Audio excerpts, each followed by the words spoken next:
Well, obviously, you had a big opportunity a year ago to get a lot of reps. What did you take from that? What's the big learning keys there? You know, I would definitely say the confidence factor, getting more reps, being on the field. The game's definitely slowing down for sure, after taking lots of reps. So I would say the confidence factor and being close with your teammates and being able to trust them is I think a big part that I learned last year for sure. When the physical, I mean, we talked to you a lot before the season, but the physicality is a lot. Right? Yeah, Like, what yeah. did you learn about the Yeah, physicality? it's a long season for sure. I mean, you got to stay on top of your body. It's not like high school ball where you can just go out there, kind of warm up a little bit loudly and put the pads on and go. No, you got to go through a routine and talk after talking with T-Raw for a little bit. Kind of getting my routine down, coming into the facility earlier to stretch out my hips, everything, so to make sure that I'm loose and I'm ready to go when the time's to come.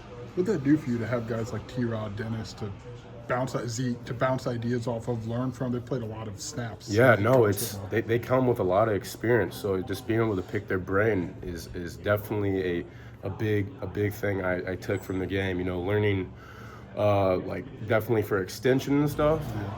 That's a big thing, especially in the Big Ten when you got bigger guys and you got a smaller D tackle. Being able to use my arm length and like that. Like T-Ross said, focusing in on my target is something I really took in from him. So that's what I want to translate into this year more. I mean, I'm assuming you played a lot of stuff. Yeah. It wasn't always easy, right? So how did you kind of navigate the challenges when you're playing top draft picks or whatever? Yeah, no, T-Rod, there's definitely ups and downs when it comes to playing in the Big Ten. So, T-Rod, Briggs, Zeke, all the older guys were definitely, helping me out, keeping me in the right state of mind. So that's what I would really say helped a lot. Yeah, you talked about confidence. I'm curious how you balance that when things are tough and maybe games don't go as well, but you also know the reps are coming. So how do you stay level? Just knowing that my work ethic, and the time that I spend, recovering my body and going out and putting extra time in, that's eventually going to come and help for sure.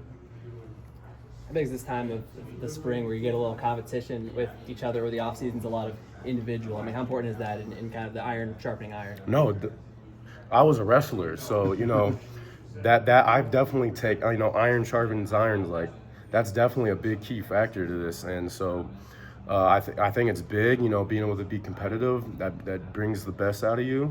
Being tough, smart, and dependable with those guys. So for sure. I mean, they've empowered you with snaps and a role at a relatively young age. Like, what does that do for you when your coaches pour that into you and give you that opportunity? Like I said before, it brings confidence. That's kind of what I take from that.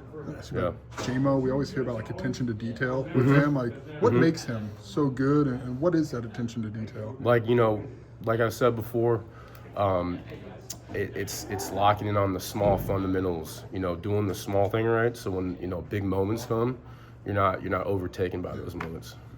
Alex, were you an early enrollee for spring, or did you?